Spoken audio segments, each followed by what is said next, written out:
فلما خر تبينت الجن أن لو كانوا يعلمون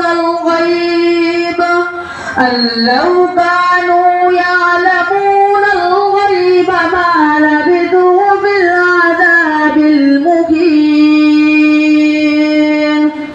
صدق الله العظيم. السلام عليكم ورحمة الله وبركاته.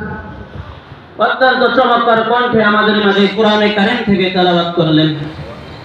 সম্মানিত উপস্থিতি, প্রিয় হাজরিন, সকলেই বলি মারহাবা। আল্লাহ তাআলা যেন তাকে আরো মধুর কণ্ঠে সকলের মাঝে কোরআনে কারীম থেকে তেলাওয়াত করতে পারে, আল্লাহ যেন তাকে সেই তৌফিক দান করেন। সকলেই বলি আমিন।